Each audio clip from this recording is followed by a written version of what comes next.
Welcome back to Ray's Talk Show. This is your host, Ray Collazo. Thank you so much for joining us. Ray's Talk Show, where we're discussing the politics and other important issues impacting our community and what we can do about it. Thank you so much for joining us. And in doing Ray's Talk Show with our wonderful Ray's Talk Show community, we highlight and we try to provide you the perspective of the Latino community, including the over 8 million American citizens that either live on the island of Puerto Rico or of Puerto Rican descent.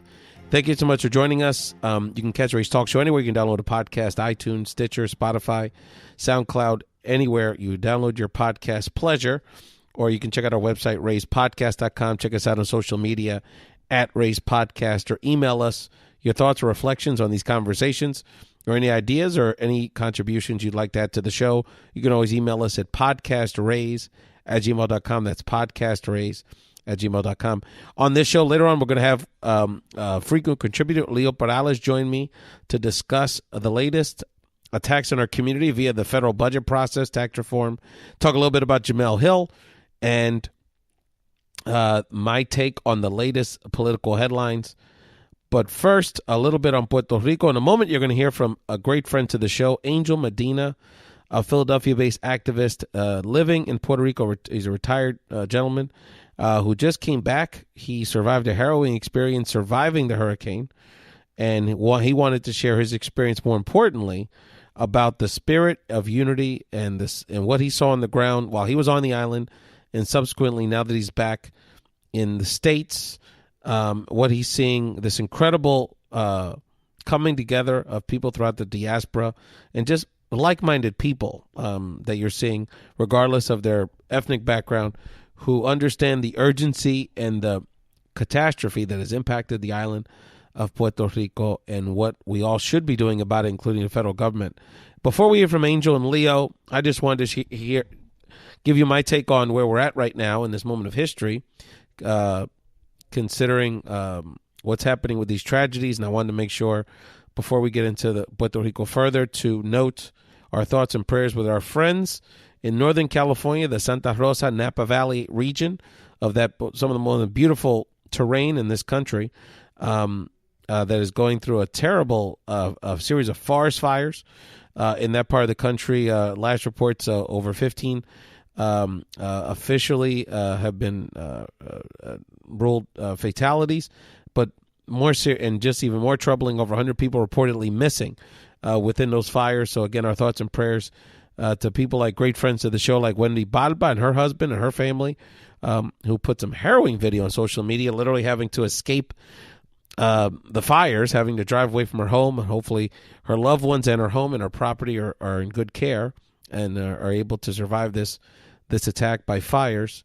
Another example, by the way, of when you ignore global warming and what nature's telling you for decades, these kind of disasters are going to continue to take place in greater and greater propensity and in magnitude. So this is unfortunately a direct result of political apathy toward this process. And again, our thoughts and prayers in Northern California. But in terms of where we're at with Puerto Rico, there's a few things that are very obvious here. One is that the federal government has taken, for whatever reason, an approach towards dealing with this crisis as if Puerto Ricans are second-class American citizens. It is clear from all the reporting, the totality of all the reporting on the ground by journalists, by guerrilla journalists, by community members, by veterans, like David Maddy, that's on the ground with his group out in Añasco. You go on and on and on, Victor Negron, all of our reports on the ground, is that the conditions on the island of Puerto Rico are as dire as we can imagine, if not worse, particularly for the interior and the southern and western regions of the island outside of the San Juan metropolitan area. And so you ask why the relatively lax federal response. You ask why in the aid package that the administration has proposed for the federal government to pass immediately as sort of the initial down payment, which, in the $5 billion range, which is a drop in the bucket to what's going to ultimately be needed. Probably we're going to need 20 times more of that amount, closer to $90 billion overall, in the form of a loan when Texas didn't get a loan, when Florida didn't get a loan. offered as part of the package. When you think about the fact the Jones Act was only opened up, was paused for 10 days, which would, if that were to be eliminated, how much that would help not only the immediate relief efforts, but the long-term economic outlook for the island. When you see these factors, it's hard for us not to come to any other conclusion that we're being treated as second-class citizens. And when you hear FEMA say, a senior official at FEMA say, this has been underreported, thank God for MSNBC and others, a senior FEMA official to say, it is not our job, quote unquote, to provide water and food for those in need on the island of Puerto Rico, these American citizens whose electricity's out, whose water they have very little access to, who are having a hard time because they can't get, there's no electricity, no ATMs, no money. They can't get to money. They can't use their debit cards to get resources. For FEMA to say it is not their job to save people's lives is the definition of institutional racism. So don't be fooled. The response and, these articles that are clearly being planted in mainstream outlets like the Miami Herald and the Washington Post, blaming local Puerto Rican elected officials for the issues. No Puerto Rican put a gun to that FEMA director's head to say it is not our job to give people water in the midst of a humanitarian crisis. The other thing that is clear is that this tragedy has brought not just the Puerto Rican diaspora together with our family and friends in the island, but like-minded people, tens of millions of people, from the Ellen DeGenereses to the celebrity class to so many others that are making financial contributions, collecting canned goods, being a part of the solution to this problem, a problem that the federal government has not shown the appetite to address fully. It has shown the power of people, and in particular the power of the Puerto Rican Latino community. I mean, for the celebrity class, just an obvious example to do what they're doing. For the Jay-Z's, I mean, there's Bethany Frankel.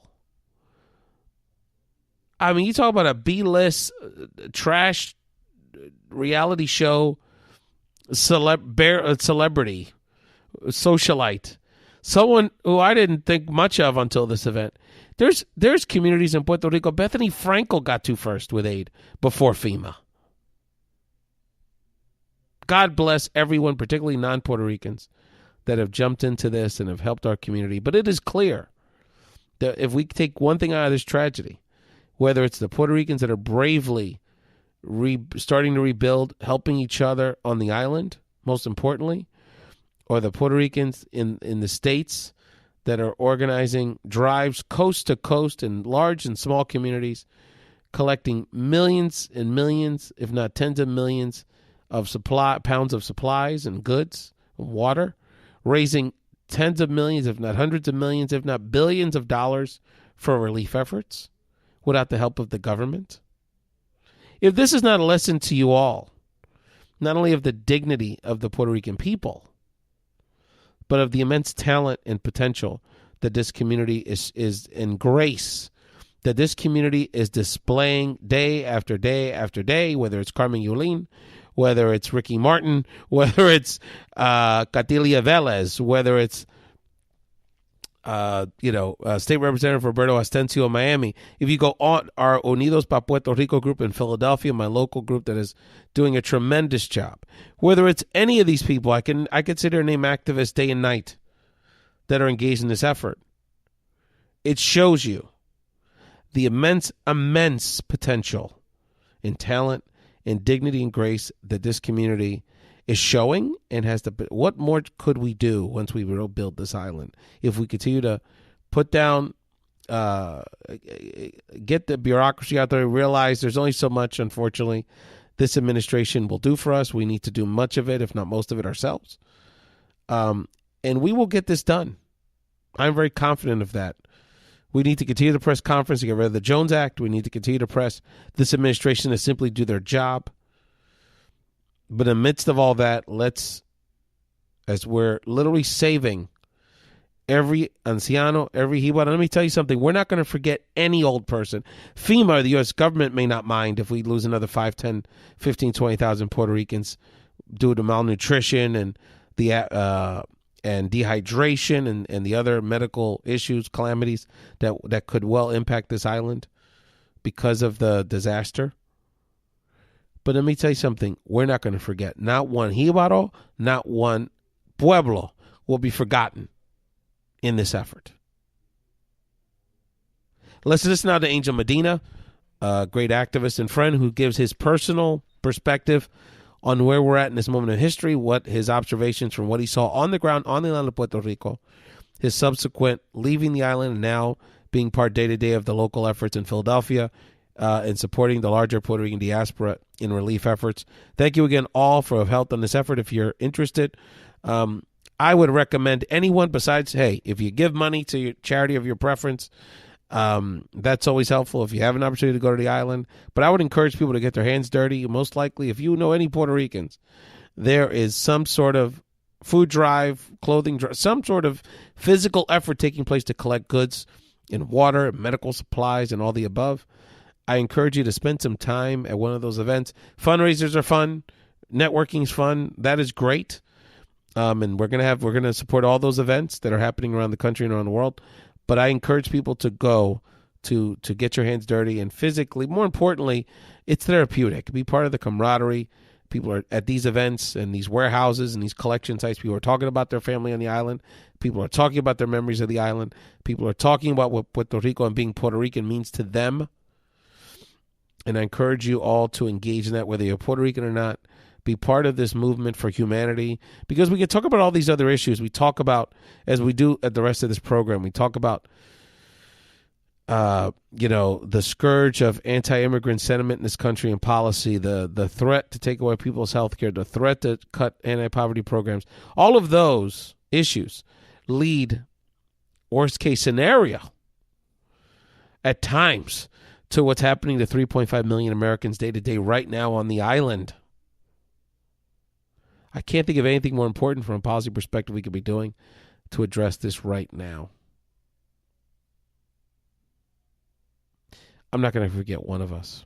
Not one will be forgotten. Let's listen to Angel Medina, and then we'll get into the conversation about the rest of our headlines, the political headlines taking place this week with our great friend Leo Perales. This is a Ray's Talk Show. I'm here with Angel Medina. Angel was on the island when the hurricane struck, and he just wants to share his message, not about his journey, which you've seen on Headline News, CNN, but he wants to talk for a minute about what he saw and his message to the Puerto Rican community and really everyone listening to the show. Angel, first of all, welcome home, and I'm glad you're safe. Thank you. Thank you for that welcome, and I'm glad I'm in Philadelphia supporting, helping, and seeing this community moving forward, bringing things and volunteering. I mean, we got a movement here is incredible. This is community helping community. And I'm not just talking about the Latino community. No. African American churches have called me. The Muslim community have called us. We're getting donations from everywhere. Angel, I was some Mexican American friends of mine text me last night because they wanted me to know that they organized, some local DJs and club owners organized a benefit of Mexican Americans and other people for the island of Puerto Rico. There weren't even any Puerto Ricans in the scene, but they said they wanted us to know that they were with us. One of the things you got to remember is when the Latinos hurt, all Latinos step up to the plate. This is not a Puerto Rican thing. We have had calls from Colombia. We have had calls from Mexico, which is going through that whole earthquake disaster. Cuba has sent medical help, and Cuba said Puerto Ricans were the first responders to the Virgin Islands. Absolutely. When Maria hit us, Puerto Ricans were, the day before that, were still going to St. Thomas, St. Martin, Santa Cruz, even St. Martin, which they wasn't supposed to, and they got warned by the Coast Guard, and they went anyhow. And they were bringing up the refugees from those islands to Puerto Rico. So when Puerto Rico got hit with Maria, most of our refugees, especially in San Juan, in our hospitals, were full with those victims, those individuals that went through all that. So we always, Puerto Ricans have always responded with whatever assistance we could provide. So, Angel, you were after the storm, obviously you were on the island for over a week, and we're lucky enough to have you here safe. But just share with us briefly what you saw, not again about the spirit of the people and what people are doing for themselves, because some would make you believe, it's not very believable, but some will make you believe that we're waiting or we're expecting others to do for ourselves. So what did you see with your own eyes on the ground, Angel? It took me, after Maria took me basically 5 days to chop my way out of my driveway and get into the main road. And when I come down the main road, what you saw was the barrios, the pueblo helping each other, sharing their water, cutting their trees, trying to get people into cars to take them to the hospital. Everybody was sharing their food. Every little bit, everybody was doing whatever they could to survive. And I was with Irma. Though Irma didn't hit the whole island real hard, it hit basically the area where I was at. But with Maria, I saw that. What I didn't see, which I expected to see after I chopped my way out of my driveway, I expected to see the Code of Engineer, the Army Code of Engineer in the ground. I expected to see ambulance. I expected to see Army troops giving out refugee, helping people. That I didn't see none of that. And I traveled from Fajardo all the way to San Juan, and you didn't see 1 cent of that. What I did see is in one row was a body put aside, dead body put aside. And I'm going to tell you something. The death count that people are talking about, don't go by that. No, there's some people in the mountains that are burying their family because obviously the heat and they can't keep them around. They're cremating their family members. So the count is going to go We haven't gotten to them yet to know. Absolutely. We haven't gotten all these homes in the campo. We don't know. And I want to give Julio Varela, a journalist, a shout out because he's been the one in the States that's been holding the administration accountable on that count. And I don't know if you saw, but FEMA now has put the latest statistics off their website. So in terms of not only how many the official death toll, but who doesn't have electricity, who doesn't have water. So there's obviously a lot to do here. Oh, absolutely. And I'm going to tell you something about FEMA. I'm not going to blame those folks that are in Puerto Rico. They were doing their job. I am going to blame Washington, D.C. They did not respond. And when the president has the nerve to tweet and say that Puerto Ricans want everything done with them, come to the island, come to the middle of the island and see how we have survived. It hasn't been with government help. There was no government help at all in the small pueblo. This has been people putting the resources together, people going up to the mountains and digging out wild yams to eat, people sharing their waters, people sharing their clothes, people hugging each other because they needed hug, they needed love, they needed support. It was not the government. And I also want to say that the other day when the president did visit Puerto Rico and had that clown show, because that's what I want to say, it's a clown show, basically, and he was throwing towels at people. A lot of people had texted me and asked me, well, why would the Puerto Ricans take a towel? Look, that was staged. Those were government employees. You can always find 20 clowns in the island of 3 million They people. were government employees, so you expect government employees to stand there. But if you look at a lot of their faces, they weren't happy. But they were government employees. That was a government building. They brought everybody out. That was not the people. That's right. That was definitely not the people. And when they took them to a tour, and they took them to one of the richest communities. The richest. the richest community where basically all the houses are brand new. They're made out of cement. They're reinforced. You saw very little damage. And tears came into my eyes. Tears came to my eyes that the president of the United States is going to go to an island, and play this clown show with us and show this respect. We got dignity. We got pride. That's right. We don't need for you to do for us. Just give us the tools and we'll do for ourselves. Angel, tell people that aren't in this. We're in a warehouse in North Philadelphia. I don't know. As far as the eye can see, we've got donations, water, clothes, medicine, food. Tell people about this effort here in Philadelphia that you're seeing. Unidos para Puerto Rico is basically all the nonprofit agencies, the churches have all come together and pulled their efforts together. And they're all collecting donations, basically foods, water, diapers, medical equipment, all collecting it. And then this is the warehouse where we're distributing it. We're separating what's canned food, what's Pampers, what's water, and then we're shipping it out to Puerto Rico. We also have a ground crew in Puerto Rico. Victor Negron is the head of that ground crew. God bless Victor and his crew. Yes. And they're going to the small towns. Today they're going to Aracovi. So they're going to the small... My mom's town. He's going to Aracovis today? He's going to Aracovis today. Oh, my God. He was in Salina yesterday. He was in Abonito yesterday. And what we're doing is making direct contact with the mayors and the organizations in those communities. We made a decision that we're not going to send it to the government so the government can warehouse it. And they don't decide who's going to And these are our family members. We're really going... literally, this effort is... We're giving Victor and your network addresses of relatives, dropping off care packages, stuff that we want to make sure gets to our family because we know the needs they have. We know the medicines they need. I mean, this is how personal this is for millions of people in this country. And by the way, all of them are 8 million strong on the island here, American citizens. Absolutely. And like you said, it is personal. You know, it is having family members that you haven't heard from. I mean, I was stuck in my house trying to chop my way out, and my family here for me 6 days. You know, 6 days. They were wondering if I was alive or dead. We all were wondering. Thousands of people were wondering. Angel, you saw the social media when you got back online. And I'm going to tell you, once I got to San Juan, I was able to give her a call, and I got on social media because I didn't know what was going on. I didn't have no news whatsoever. No idea what was going on. When I was chopping my way out, I was worrying about Hurricane Lee. That before Maria came, we also had a Hurricane Lee coming. I didn't know if it was going to hit us or not. That's true. How would you know? Yeah, so I was preparing myself for that. And when I got to San Juan and finally got on social media, I broke out and cried. Yeah. When I saw the support, the prayers, people wondering where I was at, if I was okay, I just broke out and cried. Angel, for people that are hearing this podcast, obviously all over the country, but there's many charities we encourage you to explore and do your diligence on the charities that are directly working in Puerto Rico, organically and locally. But for people that are in our region, Angel, where can they give? Tell people where this is at. I know tomorrow's going to be a big event. People hear this on Friday. You know, we're going to be here for months in this warehouse. The closest agency to you, Congressional is also collecting Concilio. Yeah, give people this address and where they. This address is at I in Tioga.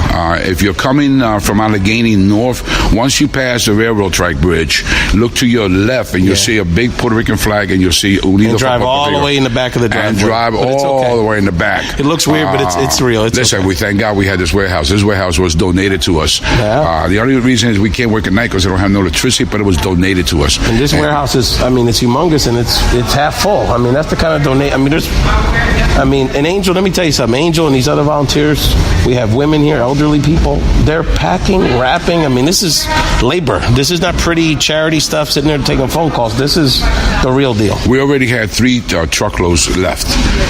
Monday, 1 left, 2 just left yesterday, I believe, or the other day, and we expect 2 more to leave today. Obviously, we need volunteers basically to help us pack, to help us separate the things, to pack them up and to load the trucks. Yeah, so if anyone's around basically during business hours, during daylight hours, just stop by, give folks the address again. But it's I in Tioga. If you come down from Erie Avenue, coming south on Tioga, look to your right before you cross the railroad track bridge. Before you go under, look to your right-hand side, you'll see a sign that says Unidos para Puerto Rico. Just drive through the back, that's right. Just drive right through that railway and go all the way to the back, and you'll see a big sign. This is thinking about all this. People know about the celebrities. Lil Moel came out with a song today, but our community's gonna. We're gonna raise billions and millions of dollars. Yes, just from ourselves and our network of friends. So for people that think the government and we need a handout, that's just this BS. That's correct. That's correct. Let me say something to you. I was here already in Philadelphia, and that was 2 weeks and a half when the troops started landing.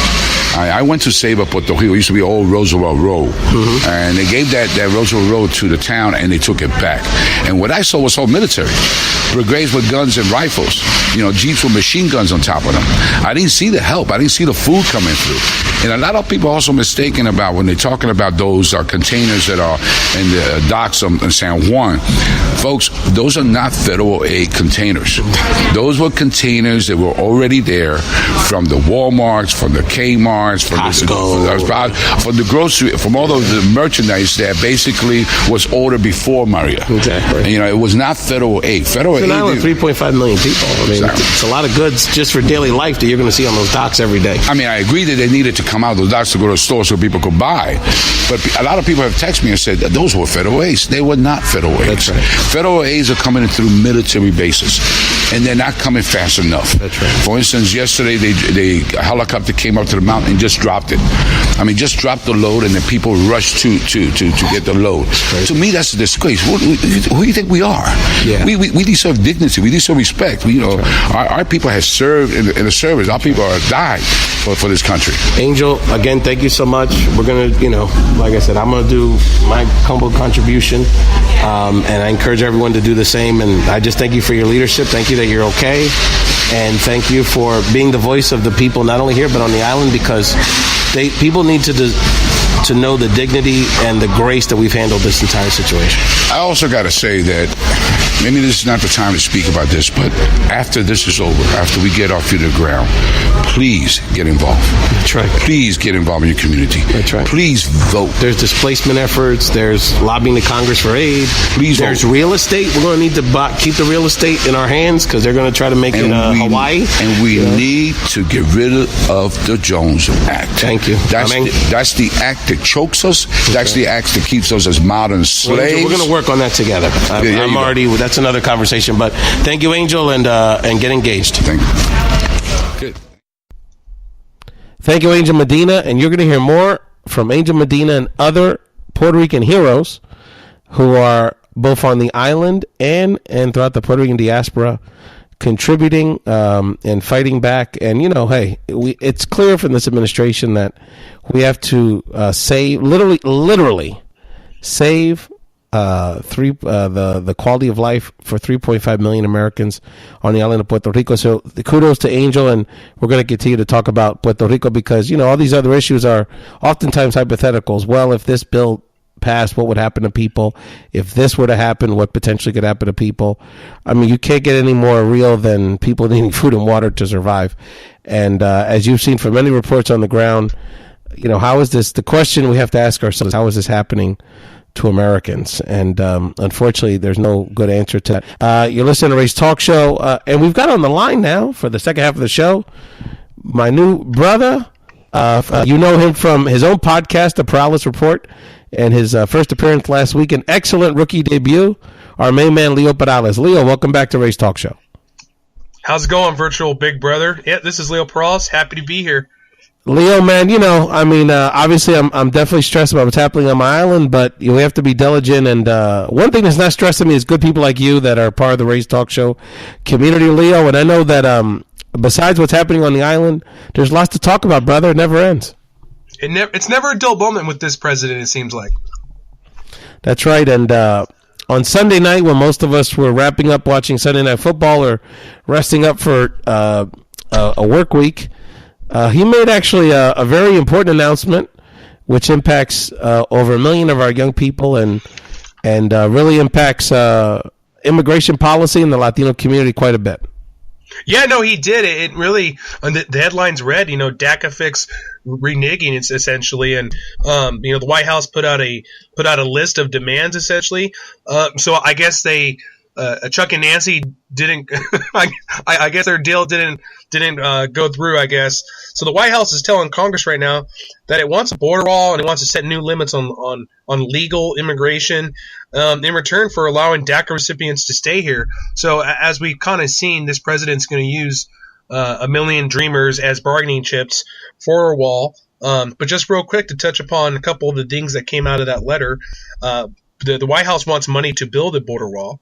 They want changes to the deportation law, making it easier to send adults and children back to their country of origin. They also want to crack down on sanctuary cities. They want to put a stop to chain migration. Excuse me, and also they want to create a merit-based immigration system. So, I mean, I guess at this point it seems like it's back to late night dinners with the president to figure out exactly where this immigration issue is going to go. Well, what are your thoughts on it, Ray? Well, there's so many levels to this. So just from a pure legislative perspective, one of the things people have to realize is the only reason that Senator Schumer and Minority Leader Pelosi in the House could even have a potential conversation about helping cut a deal that combined the next budget deal, which includes dealing with the debt ceiling and other issues, with codifying DACA into law as opposed to as an executive action that can go away as Trump showed us over the summer. And so in the midst of that, a potential deal, us having a deadline of the deadline that was extended into December gives us a window where we could potentially have the leverage for many reasons, where some Democrats would be needed to pass any final budget deal because of the fractious nature of the Republican caucuses, so that we have this window where we could get DACA codified as part of the deal. So on the political level, it's pretty clear that no deal is safe with this president. You can't trust him as far as you can spit. And I think, and we're going to talk later about Senator Bob Corker. Even the most elite Republican men in this country are not immune to the backstabbing and the tongue of this administration. And so, I don't think it's a surprise that this appears to be reneging of a deal. It also shouldn't be a surprise that the legacy of Steve Bannon has his claws in this administration. Let's not forget that Stephen Miller is still in this White House, the architect of some of the most anti-immigrant, anti-Latino rhetoric, including apparently someone that wrote the Charlottesville response for him, someone that's been been the voice in the administration for curbing not just undocumented immigration, but legal immigration, particularly legal immigration from Latin America, and the rest of the black and brown world. And so, unfortunately, none of this should surprise us. That doesn't take away from the fact that we still have this potential leverage as part of this budget deal. Now, this president hasn't proven he can pass anything, so it remains to be seen if feeling compelled to pass a budget for this country will compel him to potentially cut this deal. But we have to understand that any deal that involves some of the potential cuts, and we're going to talk about the budget in a second, any budget deal needs to take place because of the tax reform and ultimately the tax breaks for the rich that is ultimately the goal of this administration, and really, as far as I can see, the only tangible policy goal that they have. But I don't want to get into cliches all the time with this president, but where do we go from here? Was it practical to even believe that he wasn't going to demand a border wall, a merit-based system for immigration? I mean, was a Clean Dream Act a pipe dream from the beginning? Well, a pipe dream might be a little stretch. I would say that in the midst of, despite his lunacy, despite his terrible management skills, despite all that, the reality is a budget has to be passed at some point. Mm-hmm. The reality is the Republican caucuses are very fractured. And even now, their precarious majority in the Senate is even more precarious now with the shunning of Senator Bob Corker, someone that, quite honestly, relatively speaking, was someone that we've been able to work with at times, and someone that is not as, for example, vigilant and openly racist as some of the many Republicans in his caucus. I mean, Bob Corker is someone we've been able to work with over the years, particularly in areas of education. In terms of, so the bottom line is that despite his lunacy, the president's lunacy, there was political space and political leverage for a deal, and still is, to be cut. Now, you bring up a good point, is that, what is the line in the sand that Democrats ultimately will draw? Will they ultimately exchange the codifying of DACA for some portion of a wall, even though it's logistically impossible to put an entire wall on that border, but some, increase fencing or walling? Is there a certain amount of, even an exorbitant amount of increased border enforcement, with militarizing, kind of Korea style, our southern border?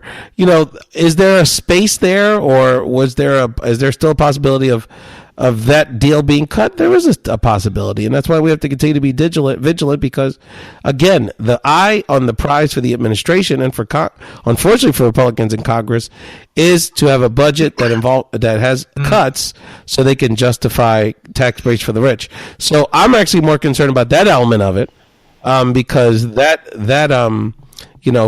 us to not only have to swallow potentially increased border enforcement, and then at the same time have to deal with cuts to anti-poverty programs, cuts to services that benefit working Americans and disproportionately benefit working Latino families and Latino children, is actually, in some ways, the bigger concern.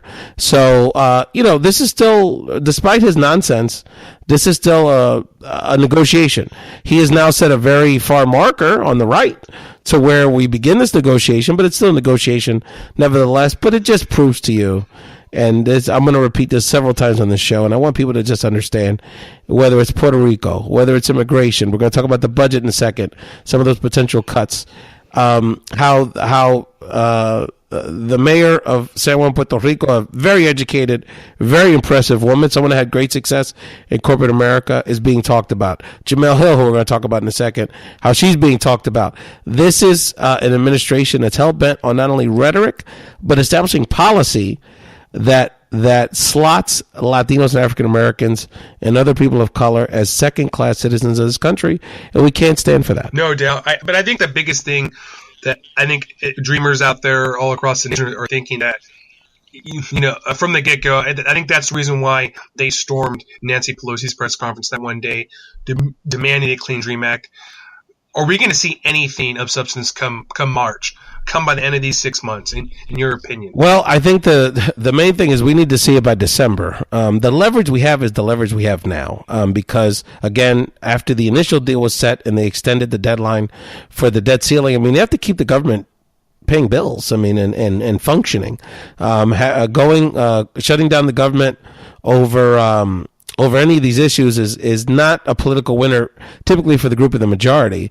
So that is definitely a leverage point. Maybe ultimately not all the leverage we're going to need, but ultimately a leverage point that we can utilize as we're continuing these negotiations. But let me tell you something, and you brought up a good point.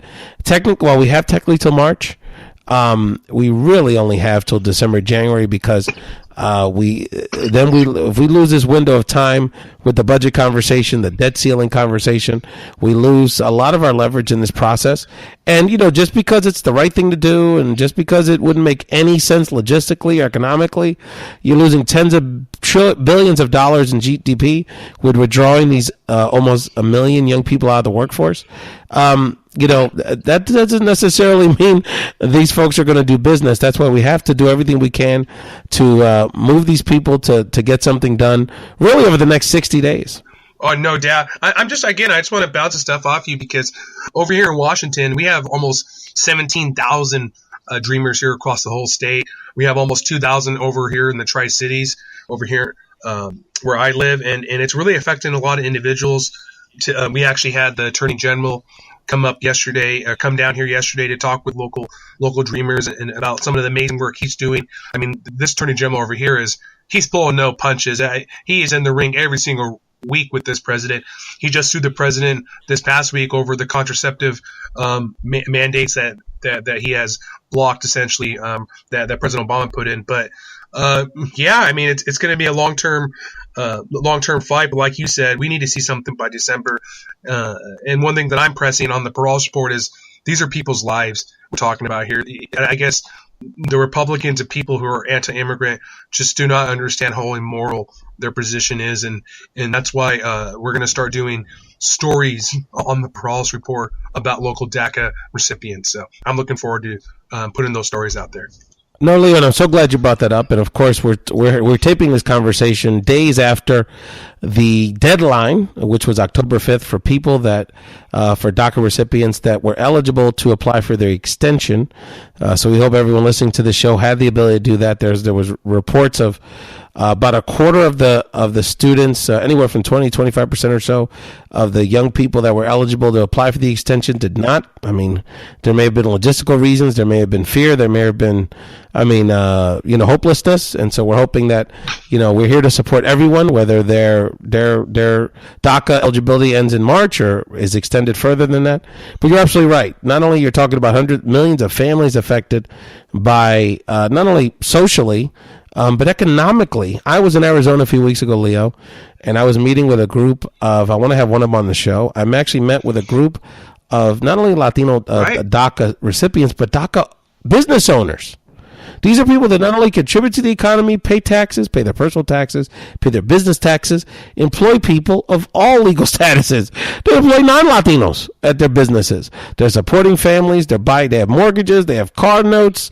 These people are contributing to the economy. Every state in the country, tens of billions, hundreds of billions of dollars of GDP would be lost if you would draw these million people in the workforce out of the formal economy. So, and that's, and we know the personal impacts. I mean, it's heartbreaking heartbreaking to see the stress and the pain. I have coworkers that are DACA recipients. I know you have friends and family, Leo, that are DACA recipients. This is very personal for so many of us.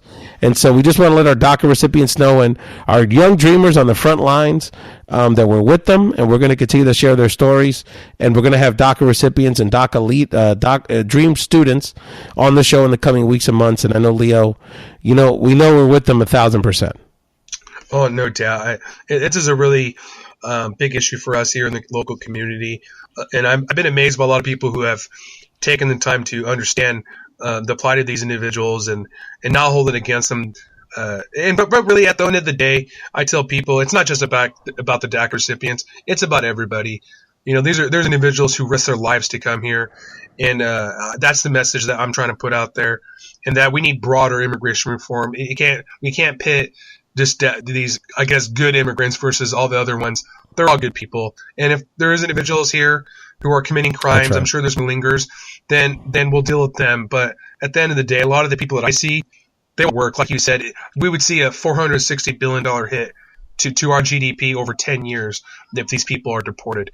And I just think it's going to create the biggest humanitarian disaster we have ever seen if we do that. Yeah, if as I've said many times on the show, if ICE just focused on the bad guys, the criminals, which are a small minority of our immigrant community, we're the first people that would let them know where they are to get rid of them. We don't, because they disproportionately harm our communities, our neighborhoods, right. Latino neighborhoods, immigrant neighborhoods, working class neighborhoods. So, this theory that, there's millions of Latino gang members roaming the countries, terrorizing suburban America is just not accurate. So, we support our dreamers. The last note on immigration issues, then we'll get into the budget stuff.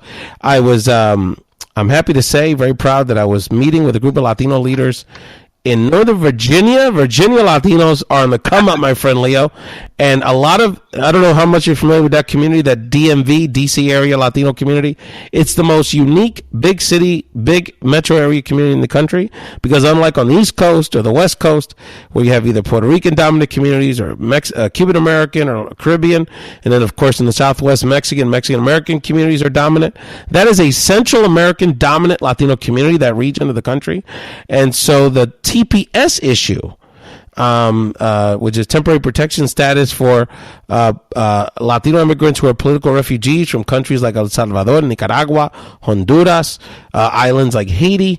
We have approximately 250,000 immigrants in this country, almost all Latinos, that are within that protected status because they are political refugees. Some of them have been here since the late 80s during the Central American Civil War strife, and are very established in this country. There's a chunk of those TPS protected workers whose renewals coming up in the coming months from our Central American nations. So there's obviously a lot of fear, a lot of concern amongst Central American communities all over the country, but in particular, the DC area, which is the home of one of the largest El Salvadoran communities, one of the largest Central American communities, and one of the communities that would be most impacted by if TPS was not renewed for those Central American nations. So that's something that we're going to be following. Some of the renewals are due at the end of November. Then there's the El Salvadoran renewals in early 2018. So just another layer of this, and I want to give a shout out to Walter Tejada. Walter was the first Latino elected official in Northern Virginia. He was a county commissioner, and he's an El Salvadoran immigrant, Leo. So lots of history going on there in Northern Virginia. As we all know, former vice presidential candidate and Senator Tim Kaine spent time as a young man in Honduras and speaks fluent Central American Spanish. So there's a real Central American pupuseria flavor to the Latino community out there. So much love, a lot of good people, and just wanted to note that we're also being very vigilant about the TPS issue. Hey, listen to Ray Collazo and his sidekick today, co-host Leo Perales on Ray's talk show. Let people know quickly, Leo, where they can find you on social media and a little bit about the Perales Report. Yeah, you can look me up on everything, SoundCloud, Facebook, and what's the third one? YouTube. I have a YouTube channel. I'm everywhere, like I said. That's right. Just go ahead. Hey, man. Second biggest search engine in the world, YouTube. You're smart to have your show. Yeah, so look me up. Go to the search bar. Type in the Perales Report. I'm doing this for quite a while. I have about 50 videos. Right now, today I did a good story about campaign spending. on local city council races. We have a candidate over here in Washington that is setting records. He is spending $85,000 on a local city council race. He's looking to be my city councilman in my district. He's setting records, almost $100,000. His opponent has spent $0, and more than likely his opponent is going to win. Where I live over here in Washington, it's pretty conservative. So I did a story on that today, and it's getting a lot of hits on Facebook because it is raising some concerns about campaign finance reform and stuff like that. We're on a series called Stories of the DACA Amendment. We're doing local stories about local dreamers. This president has just really, he's emboldened racists, he's emboldened other people who are anti-immigrant, but he's also emboldened people to come out finally and really go out and vote and just be involved. And so we have a lot of DACA recipients here in the area that are finally standing up and making their voices heard, and they're willing to put their story out there. So I've been able to capture their stories, and I'm going to be releasing those videos starting this week. So I'm very excited for that project to be finally unveiled.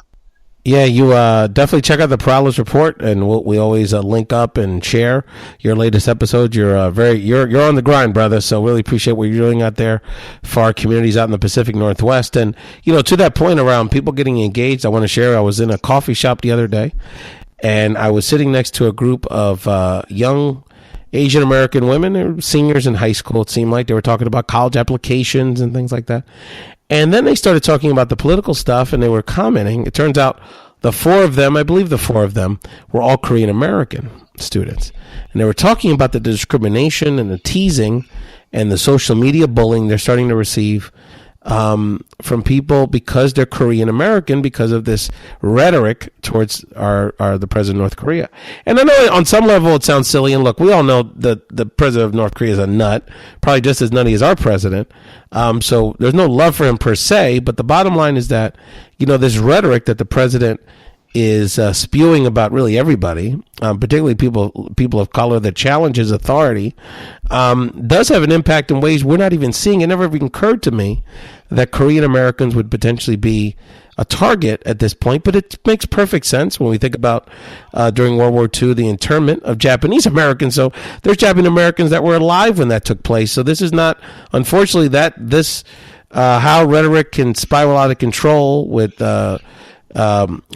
people of that descent being based in this country is very dangerous. So we're going to be diligent. And to that point, these Korean American young women, I was so proud of them because they were talking about how they were going to get involved. They were going to register to vote. They were going to engage their young people in activism, and they wanted to make sure that the Korean American perspective in these debates was being represented. So kudos to those young ladies. And let me tell you something, Leo, I love Koreans. My God, people that make barbecue as good as they do, play baseball as good as they do.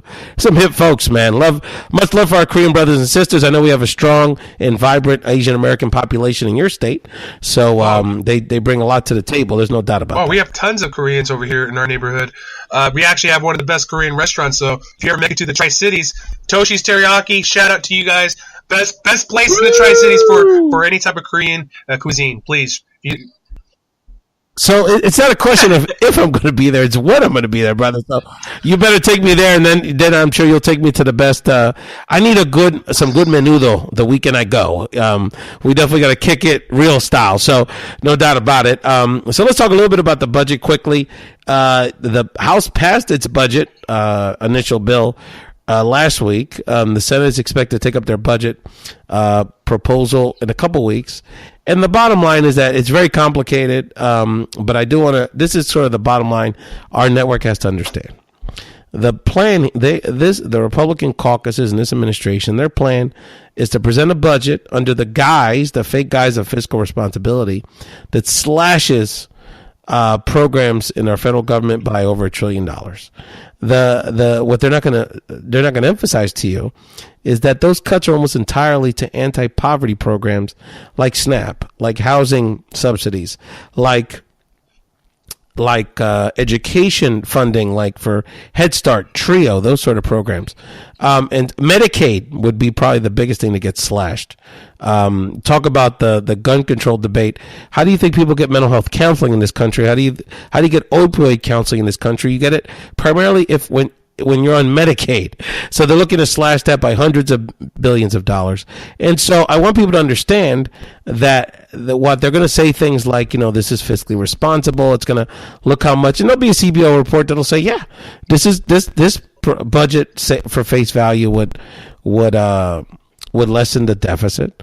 But the only reason they're doing that is to create the fiscal space to justify the tax cuts that they also want to implement for the ultra rich. And so one thing within the tax reform debate I want particularly our immigrant activists to understand is one of the proposals that's a part of this conversation that's on the negotiating table right now is to cut the eligibility for I-10 filers, people like we've been talking about throughout this show, people that are immigrants that for whatever reason are paying their taxes with an I-10 number, who are currently eligible to apply for the child tax credit, to eliminate that potential earned benefit from the tax rules. So that would save on the budget tens of billions of dollars, but that's money that is earned by these families and is going to almost entirely the children of immigrants who are U.S. citizen children.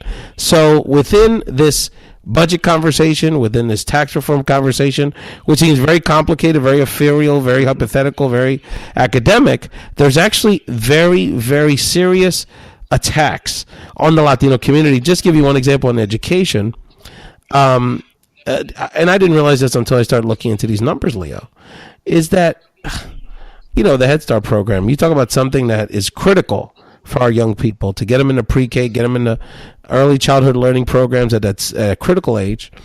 Almost 40% of the children in that program right now are Latino kids, and it's underfunded now. So if it was fully funded, it'd probably be the majority, if not more, Latino children that need that program. So when you're talking about civil rights, you're talking about these attacks, and we've talked about Puerto Rico, we've talked about immigration, but you're talking about this level of attack on our community. This is as much a civil rights, an urgent civil rights matter that we have to push back on as any of these other issues. There's no doubt. But again, I hate going to this cliche, but are we surprised? I mean, you have people like Paul Ryan and these other individuals who've been trying to, some of the titles of some of their programs just amaze me. I think Paul Ryan's is a better way, if I'm not mistaken. How is this a better way for America when you're taking away money from SNAP, when you're taking away money from housing subsidies, you're throwing kids out in the street because they're not going to be able to attend Head Start. By the way, I was a person who had to go to Head Start, and look at me now. Mm-hmm. I'm very proud of that. I love that program. I don't know why anyone would want to take money away from these kids. It's just we need more money. It's underfunded probably about 20-30%. We need more, not less. Yeah, but it doesn't matter because you know what? They're going to not get a deal for the Dreamers. They're going to throw them out of the country too. It's going to add more money to the deficit. It's like these guys don't care. The only thing they cared about was getting back in power. That's all they cared about. Now that they're in power, they don't know what to do. It's just, but that's why I think sometimes we need to be more involved in these types of processes. That's why. So I'm telling people out there, call your senators, call your local congressmen and women, tell them, put money into these programs and fight tooth and nail to make sure that none of these programs get cut. That's right. And it's interesting because it's very important, particularly for Latinos and people of color, to get engaged in the budget conversation, because oftentimes, the media, even though we have some of us, like my day job organization, Unidos US, has expertise in these matters and understands the importance of these issues. That oftentimes we're only, we're if it's about a police issue, that's when they interview the African American leaders. If it's about immigration, they interview the Latinos, and then other than that, they forget about us, unless you're Ana Navarro and a loca and have that kind of personality. And so this is an issue that quite honestly impacts. I mean, you talk about SNAP. Okay, you cut SNAP 5%, 10%. That means a family, and in this case, we're talking about Latinos, a Latino family, a Latino kid. That's 2 meals a month. That's 3 meals a month. What kind of long-term impact that can have on that child? Being under malnutrition, suffering from malnutrition as someone that lives in this country unnecessarily. If you look at a pie chart, the programs we're talking about are tiny, tiny percentages of the overview of the budget. We spend, as Chris Murphy said, Senator Chris Murphy, talk about the Puerto Rico crisis and the lack of response. What do we spend $500 billion in our budget for the military? It's a majority of our budget. If we can't serve as U.S. citizens. Forget the world, just U.S. citizens. So there's this is an issue, this budget issue, and it's very simple. If you don't understand all the vagaries of these programs, the simple question you need to tell your elected officials, and you just laid it out, Leo, call your elected officials, your congresspeople, your senators, doesn't matter if they're Democrats or Republicans. The question is, why would you cut anti-poverty programs which help people get out of poverty so you can give tax breaks for the wealth, not just the upper class, but the ultra wealthy, the Donald Trump crowd, who have been, who have not been benevolent dictators, and again, all of this, the fight for health care was just, again, build up savings so they could pass it along for the ultra rich. They obviously didn't have a plan. It was just really a tax break plan, and that's one of the reasons why it failed. So the budget piece is very important. I know, Leo, we wanted to talk about. We're both big sports fans, and I know that while these the things that are happening in the halls of the Capitol are important, the tweeting and what's happening with our sports on Sundays it's getting as much attention as anything. Yeah, no doubt. Again, I've been following these stories and how sports intersects with politics for the last year or so, ever since Colin Kaepernick decided to take a knee. But even before that, you had individuals like Muhammad Ali out there and really bringing politics into sports. And we look to those leaders to kind of set an example and use their platform for these issues. But at the same time, I just can't believe that this president likes to spend his time asking a private company to fire one of their anchors that decides to criticize the president. I think it's just unreal, and I feel like the NFL currently has hijacked this protest by many of the football players into something that it isn't. And I don't know when it went from kneeling, meaning you're disrespecting the flag, and then you're disrespecting the flag, to you're disrespecting people who served in the army, and then to me, my perception is, it looks like it is, because I don't see a lot of individuals who look like me complaining about it. Only people I ever see are white individuals here in the country complaining about it. But that's just me. But I think that's because they don't have to walk in our shoes on a daily basis, or have to go through it's not really explicit discrimination anymore. In some places it is, right, like in Charlottesville, but sometimes it's just very subtle, and I don't think they understand it. But to me, that's the whole point of this protest. It's to start the conversation and talk about these things. I can't believe Jerry Jones, and I can't believe Roger Goodell. He just came out saying that he believes no player should be protesting the flag now. Again, I think, if anything, they thought, let's give these players, after they were called SOBs, 2 weeks to do whatever, and then all of a sudden, okay, now no more of this, because their ratings are going down. And at the end of the day, it's all about money, and I just think it's very sad. Well, is it about money, or is it about racism? I mean, the Colin Kaepernick, if we remember, he didn't even draw attention to himself. He didn't even announce he was doing this. He just started with his silent protest, and so the backlash came from the response of a certain segment of the fan base and from the conservative media. So what Leo's referencing is ESPN commentator and one of our strong sheroes, Jameel Hill, was suspended by ESPN for 2 weeks for her tweets responding to what you were talking about, Leo. Trump calling on a zero tolerance policy. The Cowboy owner Jerry Jones talking about zero tolerance policy for peaceful protest during the national anthem, and so her tweets responding to that resulted in a 2-week suspension. They're saying, she got a warning the first time, and so she's being suspended, this time, and so she was basically just responding to Jerry Jones' proclamation. There's a labor issue there, by the way, because that's not in the collective bargaining agreement with the NFL Players Association. So from a labor perspective, the NFLPA really should tell all of them to take a knee and take them to court. But that's another story. I would say this, that again, let's take a step back for a moment. Again, I appreciate people listening to me and Leo talk about this, and I know we get loud, and I want us to think about this. Let's cut the noise for a second. Let's really think, what are the issues of this country? If we really want to break it down, what are the major issues impacting this country? Obviously, Korea is a priority in and of its. North Korea, South Korea is cool, is a priority in and of itself, because if Seattle gets and that's a little too close for comfort for me with Leo. If that gets blasted by a nuclear arsenal of North Korea, then the rest of the stuff is sort of not relevant to even talk about. But putting that aside, that's priority number one that has to be dealt with.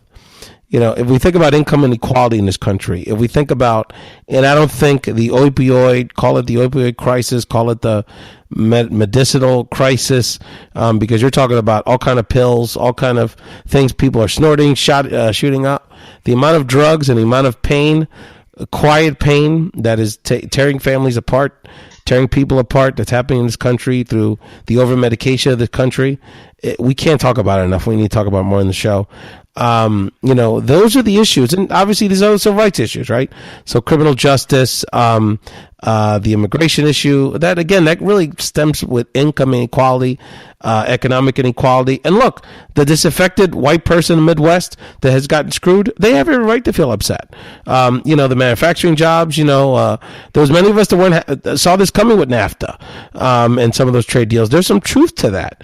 But the answer is not that Mexicans are the problem. And the answer is not picking on NFL players because they're rich and they're black and you feel inferior to them. So when we think about what this president should be focused on, some of the issues I just laid out, and by the way, there's 3.5 million Americans that don't have water right now, and think about what the real issues are in this country, and for him to particularly pick fights with a black female journalist like Jamel Hill, the mayor of San Juan, Puerto Rico, Carmen Yulín, prominent black athletes. I can go on and on and on with the list. There's a pretty clear pattern here that because he has nothing left to sell and to market the people that elected him to office, because there's nothing. Let me repeat, nothing. I've done the analysis in the policies that are going to be proposed in this budget, and the policies that are going to be proposed in tax reform that have any benefit, any real benefit to working people in this country of any color. Then what else can he sell, Leo? All he can sell is the hate. All he can sell is the drama. All he can sell is playing off, in this case, a certain segment of white America and particularly white male insecurity.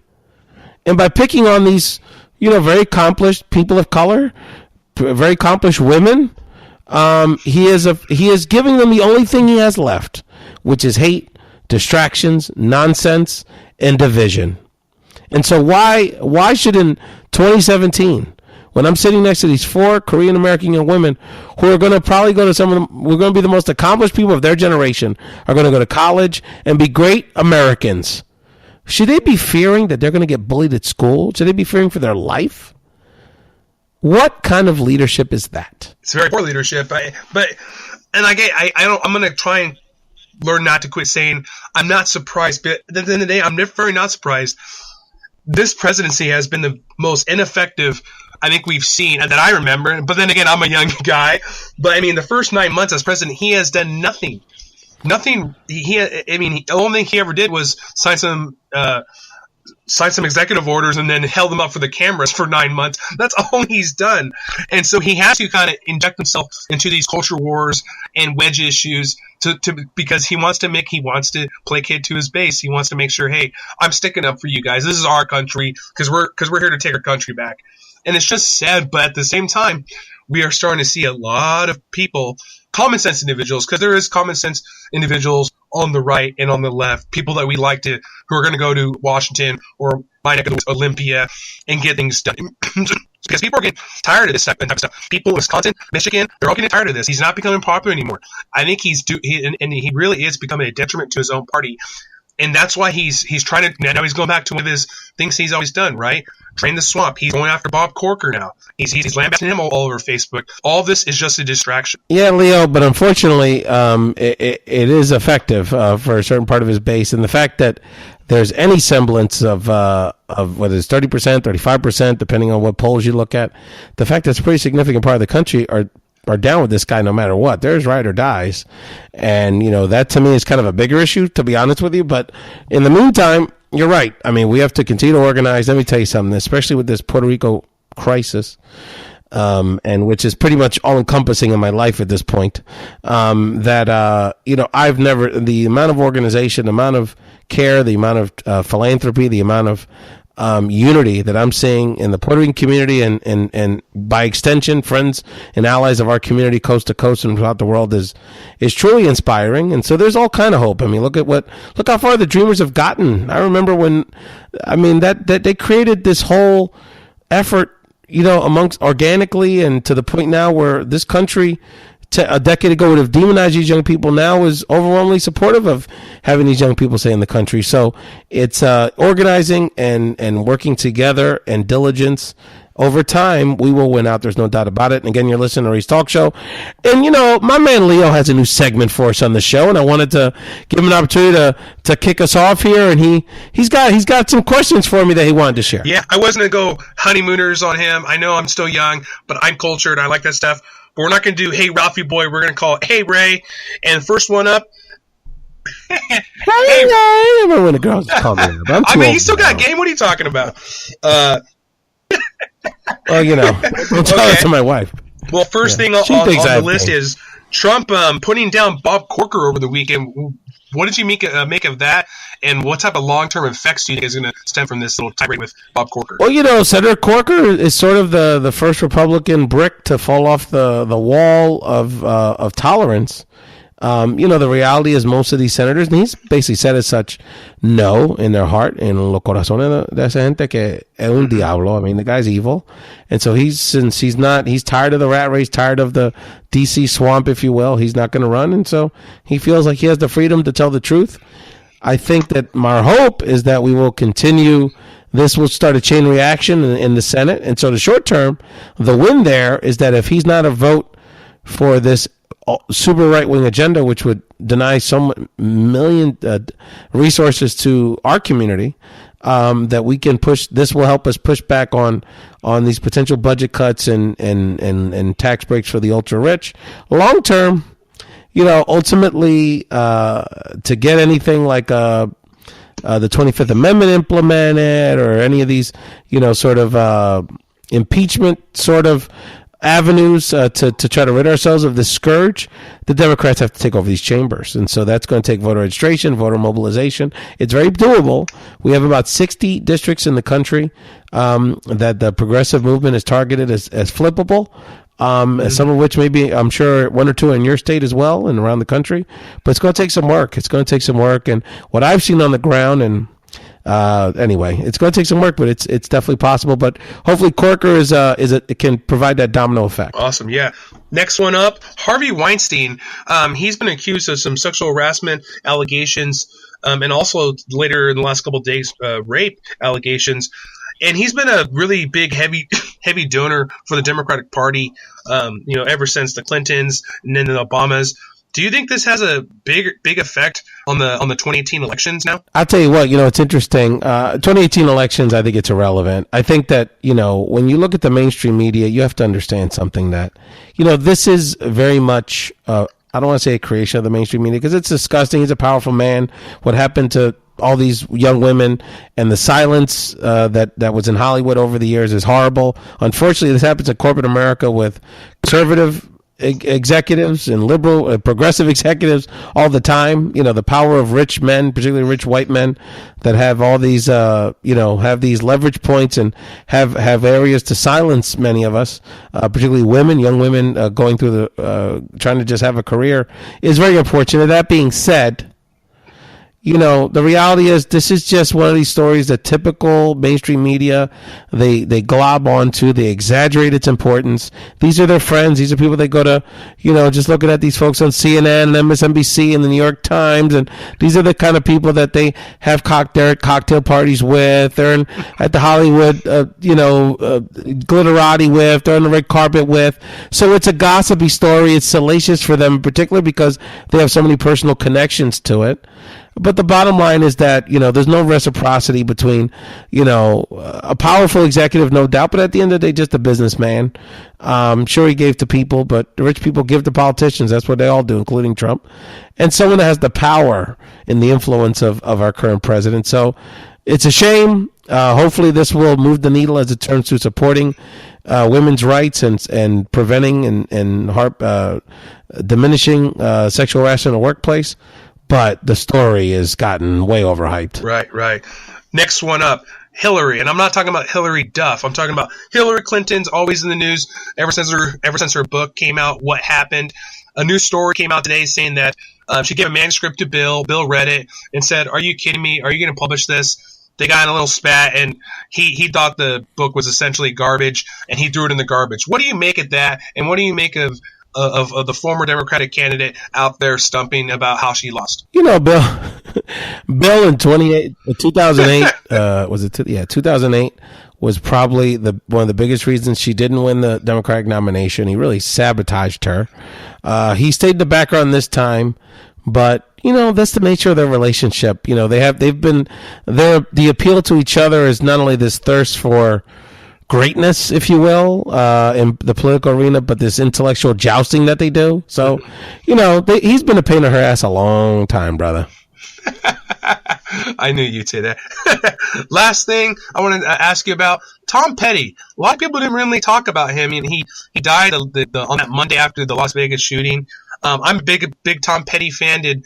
Did Tom Petty have an influence on you listening to music and growing up? Yeah, Tom Petty, good brother, man. I'm glad you brought that up because I want to give a shout out to my homie that's really the true rock historian in the group of our friends, Angel Medina, who's a great stand-up comedian based in San Antonio. We got to hook you up, Leo, to connect with him at some point. He's what a great mind, and my sort of go-to rock guru. I actually, unfortunately, was the one that shared the news with Angel. I thought it had been out for a few hours. I texted him about, hey, shame about Tom, huh? And he didn't realize it, so sorry about that, Angel. But no, you know, I was an 80s kid, 90s kid, and Tom, you know, you forget how many hits he had. And you know, I always respected Tom Petty. He even though he was a creature of the modern media landscape, he really wasn't you could tell he never wanted to be a rock star. He just wanted to focus on the music. And you know, Tom did his thing, man. Much respect. Great artists are universal, you know? Right. Yeah, no, I know I'm a young guy, just turned 30, but my dad used to listen to Tom Petty, Kiss, AC/DC. He loved rock music, so growing up, Tom Petty had a big influence on me, and I was listening to him stuff almost. It's just kind of weird. I don't know if you saw, there was a HBO documentary on Jimmy Iovine and Dr. Dre. It came out maybe like, it was a good one. Oh, it's so awesome. I saw Tom in there, really like, man, cool, I listened to some Tom, and then, man, it just really, you know, took a hit to me when I saw he passed away, because 66, that's quite young to be passing away, but you know, he's off in a better place, but I'm glad I like this segment, brother. Appreciate it, and it's good that we can kind of hit on some topics that you know, quickly as we wrap up this edition of Ray's Talk Show. Again, you listen to Ray's Talk Show. We talk about the issues you're talking about, the issues you're engaged in, what you talk about on social media, what you're aggravated about at times. And in particular, we give you the perspective of the Latino community, not just to be exclusive, but really to provide our community a forum to just share our opinions about everything, whether it's the Puerto Rico crisis or Tom Petty. We have a lot on our minds. We have a great network of people coast to coast. And, you know, there's 60 million strong last time I checked, including the 3.5 million people on the island of Puerto Rico that are in great need of our help. So again, do whatever you can, and I'm constantly sending out information. You know, this is how deep this is getting, Leo, that there is a group of us, and we're talking about hundreds of people, thousands of people that are literally sharing information. I'm talking about as simple as, my cousin's in this town, can anyone knock on his door for us? And these things are happening. This is the kind of organic organizing, familiar, family sense that our 8 million Puerto Ricans around the world are experiencing. And the blessing of this time, this happening now, is that we have social media to stay together. So it's like we're one big diaspora working together on this. And these are the kind of conversations and information you got to get to. Leo, tell us what's happening on the Perales Report and anything else you wanted to share. Tomorrow I will be covering a couple candidate forums coming up over here in Pasco and Richland. Again, it's election season. It's election season every single year. A lot of people don't realize that, and that's it. And that's the big thing about the Perales Report. We want to give a fresh perspective, a person of color perspective, a Latino perspective, because we have a very vibrant Latino community over here in the Tri-Cities, and I'm just providing my kind of nascent understanding of politics, because it's ever growing, and we're just trying to give people and show people stories that they normally don't see. So right now we're covering the candidate forums.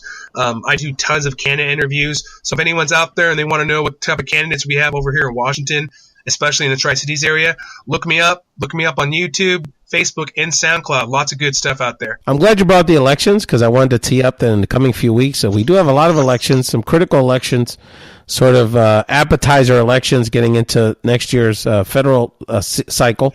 But we're going to have Melody Gonzalez on the show in the coming weeks. Melody is the director of Latino outreach for the Democratic candidate for the governor of Virginia, the Virginia governor's race, Democratic candidate Ralph Northam, who's running against the Republican Ed Gillespie. Terry McIntyre, the current governor, Democrat, potential presidential candidate in 2020, is term limited. So we've got a very interesting governor's race happening there. The Republican candidate, Ed Gillespie, has actually been using Leo, very anti-immigrant, anti-Latino rhetoric in his mailers and his radio commercials to Republicans in the mountain region, Smoky Mountain region of Virginia, basically aligning Democratic candidate Ralph Northam to MS-13 gang members and this, this image of anti-Latino, Latinos as takers, as criminals. So we're going to expose that, provide some information on that. And Melody is a great longtime DC, even though she's still a very young woman, used to work for then Congresswoman Javier Becerra, worked for the Obama administration. So Melody brings a lot to the table in California, I believe, originally, and she'll be on to share with us what's going on in Virginia. So, you're absolutely right, Leo. There's lots to talk about, and we have to continue to share this information. And maybe next time, in that Hey Ray segment, I can tell you about. I just remembered that I once was in a limo with a bunch of women from Yakima Valley in Vegas. So I have to share that story. I ended up strolling into this limo, unbeknownst to me. But anyway, hey, but Leo, that's right. Yakima Valley is where it's at, brother. I know. I'll get there one day. Woo! I love it. Leo, thank you, brother. Appreciate your time. And again, thank you all for listening to Ray's Talk Show. Check. You can download and subscribe to our podcast anywhere you can download a podcast: iTunes, Spotify, SoundCloud. Appreciate our Stitcher audience. It's growing as well as our audience on iHeartRadio. Thank you all so much, and have a wonderful day.